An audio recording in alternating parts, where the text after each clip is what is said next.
De ce, bă, tati, bă, tu pălat, bă?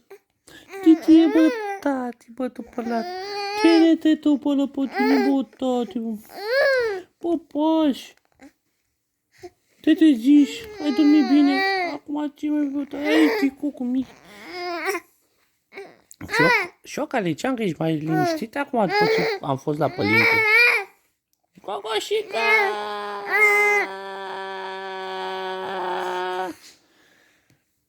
După ce a lăsat buzița, urmează pălinte. Mamă, tati! Cocoșierul meu. Lucas! Lucas! Așa, tati, acum te cheamă Lucas. Lucas!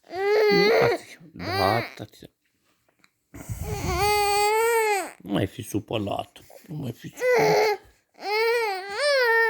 Mai fi supărat, tati. Vorbim aici și noi. Așa? Ați înțeles? A spus ceva foarte, foarte inteligent.